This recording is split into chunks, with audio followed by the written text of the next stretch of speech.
औज़ुबिल्लाहिमिनश्शैतानिर्रजीम बिस्मिल्लाहिर्रहमानिर्रहीम। Welcome back to Savera educational academy. Savera educational academy में खुश आमदीद। आज की इस वीडियो में हम सीखेंगे कि वेरिएंस और स्टैंडर्ड डेविएशन कैसे फाइंड किया जाता है जब हमारे पास डाटा जो है वो ग्रुप फॉर्म में हो। ग्रुप डाटा का हम वेरिएंस और स्टैंडर्ड डेविएशन को कैसे फाइंड करेंगे इस वीडियो में हम सीखेंगे। वीडियो को आगे बढ़ाने से पहले मेरी आपसे गुजारिश है कि आपने अभी तक अगर मेरे चैनल सवेरा एजुकेशनल एकेडमी को सब्सक्राइब नहीं किया तो प्लीज़ उसे ज़रूर सब्सक्राइब करें और बेल के आइकन को भी क्लिक करें ताकि मेरी ऐसी वीडियोस का नोटिफिकेशन आपको मिल सके। आप देख सकते हैं कि ये डाटा जो है हमारे पास ग्रुप फॉर्म में मौजूद है। अब डाटा इंटरवल्स हैं 6 से 10 तक हमारे पास 4 वैल्यूज़ हैं, 11 से 12 तक 3 वैल्यूज़ हमारे पास अभी मौजूद हैं, 16 से 20 तक 2 वैल्यूज़ हैं, 21 से 25 के दरमियान 5 वैल्यूज़ हैं और 26 से 30 के मिड में जो आती है वैल्यूज़ वो है 3 वैल्यूज़। तो फ्रिक्वेंसी का मतलब क्या होता है कि इतनी वैल्यूज़ हमारे पास अवेलेबल हैं, उसको हम कहते हैं फ्रिक्वेंसी। अब हमने ये जो हमारे पास डाटा ग्रुप फॉर्म में है इससे फाइंड करना है वेरिएंस को और स्टैंडर्ड डेविएशन को। सबसे पहले स्टैंडर्ड डेविएशन और वेरिएंस को फाइंड करने के लिए जो चीज़ हमारे लिए ज़रूरी है उनको हम यहाँ पर सॉल्व करेंगे। सबसे पहला है मिड पॉइंट। एक्स एम का मतलब है मिड पॉइंट। अब क्योंकि हमें नहीं पता कि इस ग्रुप में जो डाटा है वो 6 वैल्यूज़ 4 है, 7 है, 8 है, 9 है या 10 है, तो हम इन सब का मिड फाइंड कर लेते हैं और उसी को लेकर सवाल को आगे बढ़ाते हैं। 6 से 10 तक का जो मिड है उसको हमने फाइंड करना है। तो इसका तरीक़ाकार क्या है, 6 + 10 यानी लोअर वैल्यू और अपर वैल्यू जो है उनको आपस में आप जमा कर दें और डिवाइड कर दें 2 के साथ। जब हम इनको डिवाइड करते हैं तो यह आता है 6 + 10 16 डिवाइडेड बाई 2 तो 8 आ जाएगा।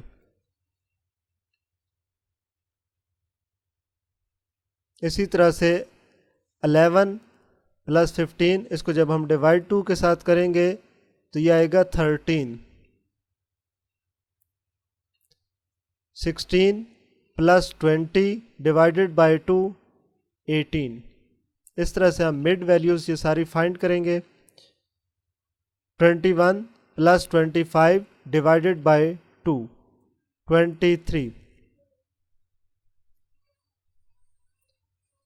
26 + 30 डिवाइडेड बाई 2 28।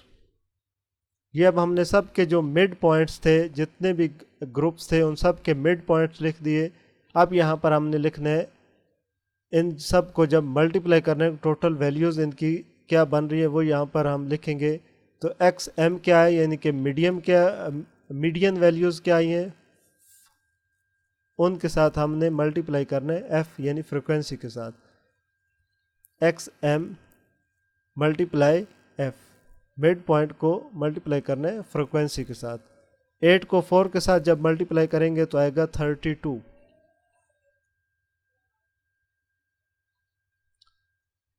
13 को 3 के साथ मल्टीप्लाई करेंगे तो 39। इसी तरह से 18 को 2 के साथ मल्टीप्लाई करेंगे तो 36 आएगा। जब 23 को मल्टीप्लाई 5 के साथ करेंगे 115। 28 को मल्टीप्लाई 3 के साथ करेंगे 84 आएगा।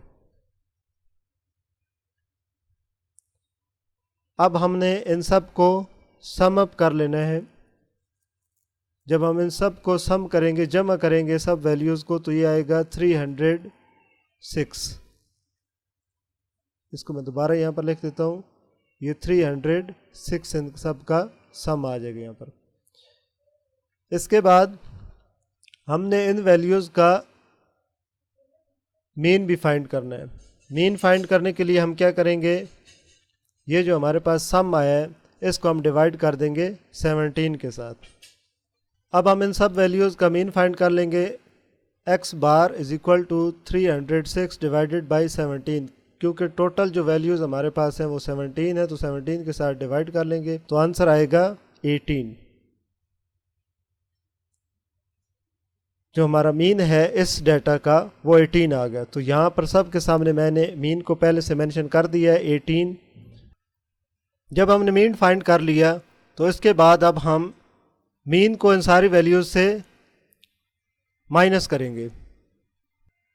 पहले में आएगा 8 माइनस 18, 8 माइनस 18 माइनस 10 आ जाएगा। सेकंड में 39 13 माइनस 18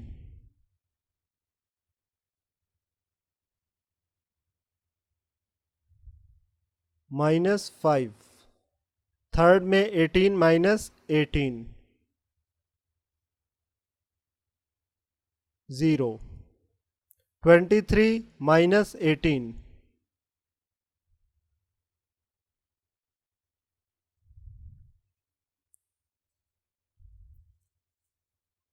5। 28 माइनस 18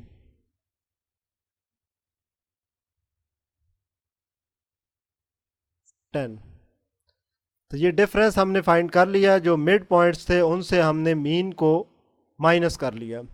इसके बाद अब हमने इनका स्केयर फाइंड करना है। तो स्केयर फाइंड करते हुए आपने इस बात का ध्यान देना है कि जब दो वैल्यूज़ माइनस में हो और उनको हम जब मल्टीप्लाई करते हैं तो जो उनका आंसर आता है वो पॉजिटिव में आता है। मिसाल के तौर पर जब हमने -10 को मल्टीप्लाई किया -10 के साथ तो आंसर आएगा 100। अब हम इस आंसर का स्केयर फाइंड कर रहे हैं।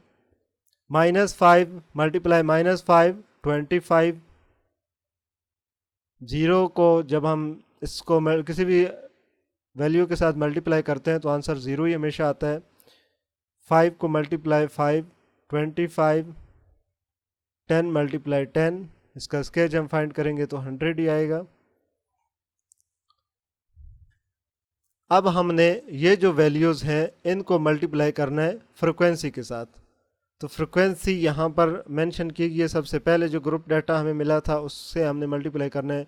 4 को जब हम 100 के साथ मल्टीप्लाई करेंगे तो 400 आंसर आएगा। 25 को 3 के साथ हमने मल्टीप्लाई करना है, फ्रिक्वेंसी के साथ मल्टीप्लाई कर रहे हैं हम। ये जो आंसर है इसको हमने मल्टीप्लाई करना है फ्रिक्वेंसी के साथ। 25 को जब हम 3 के साथ मल्टीप्लाई करेंगे 75। 0 को मल्टीप्लाई 2 के साथ करेंगे 0। 25 को मल्टीप्लाई करेंगे 5 के साथ 125 आंसर आएगा। 125। 100 को 3 के साथ मल्टीप्लाई करेंगे 300 आंसर आएगा। अब हमने इन सब को सम कर लेना है ताकि हम अपने वेरिएंस और स्टैंडर्ड डिवीजन को फाइंड कर सकें। तो जब हम इनको सम करेंगे तो आंसर आएगा 900। इनको सम करने पर आंसर 900 आ गया। अब हम वेरिएंस का फार्मूला पुट करेंगे और उसके बाद वैल्यूज़ को पुट करेंगे और आंसर को फाइंड करेंगे। वेरिएंस को स्केयर से भी ज़ाहिर किया जाता है। Sum of x m minus x bar whole square multiply f मतलब frequency divided by n minus 1। ये फार्मूला है वेरिएंस का। अब हमने इस सब का सम फाइंड कर लिया है। x यानी कि जो ग्रुपिंग की गई थी, जो डाटा इंटरवल्स थे उनके हमने मीडियन फाइंड किए। मीडियन से हमने मीन को माइनस कर लिया और उसका होल स्केयर फाइंड कर लिया और उसको जितनी भी वैल्यूज़ थी सब के साथ जब हमने ये किया और उसके बाद हमने सबको सम कर दिया, मल्टीप्लाई किया हमने फ्रिक्वेंसी के साथ। तो ये सारा आंसर हमारे पास जो भी वैल्यूज़ थी जब इनको हमने सम अप किया तो 900 आंसर आया। अब 900 को हम डिवाइड करेंगे जो टोटल वैल्यूज़ थी उससे -1 को। टोटल जो वैल्यूज़ थी, जो फ्रिक्वेंसी थी वो 17 थी, 17 माइनस 1 हम करेंगे। s square is equal to 900 divided by 17 minus 1। जब 17 से -1 करेंगे 16। अब जब हम इसको सॉल्व करेंगे तो आंसर आएगा 56.25। 56.25। तो इस तरीके से हम वेरिएंस फाइंड कर सकते हैं। जब हम वेरिएंस को फाइंड कर लेते हैं तो वेरिएंस को फाइंड करने के बाद अब स्टैंडर्ड डेविएशन की तरफ हम बढ़ते हैं। वेरिएंस और स्टैंडर्ड डेविएशन में डिफरेंस सिर्फ इतना होता है कि यहाँ पर एस स्केयर होता है और स्टैंडर्ड डेविएशन में जो स्केयर होता है उसको हम ख़त्म करने के लिए जज़र का इस्तेमाल करते हैं, अंडर रूट का इस्तेमाल करते हैं। वही वैल्यूज़ होती हैं, सिर्फ यहाँ पर हम उसका अंडर रूट उस वैल्यू का फाइंड करते हैं। ये वैल्यू हमारे पास आई है 900, n-1 16। वैल्यूज़ जब हम पुट करेंगे s is equal to 900 divided by 16। Total values 17 थी, -1 किया तो 16 आ गया। और इसका हम जज़र फाइंड करेंगे, अंडर रूट कर लेंगे। जब इस वैल्यू को हम सॉल्व करेंगे तो यह आएगा 56.25। मज़ीद इसको जब हम सॉल्व करेंगे तो आंसर आएगा 7.5। अब ये 7.5 क्या है? स्टैंडर्ड डेविएशन है। बहुत आसान है। सबसे पहले आप ग्रुप डाटा से वेरिएंस फाइंड करें, वेरिएंस के बाद आप स्टैंडर्ड डेविएशन को फाइंड कर सकते हैं। स्टैंडर्ड डेविएशन और वेरिएंस का जो फार्मूला है उसमें सिर्फ इस रेडिकल का, इस जज़र का ही डिफरेंस है। आई होप कि आपको इसमें किसी किस्म की कोई कन्फ्यूजन नहीं रही होगी। Thanks for watching.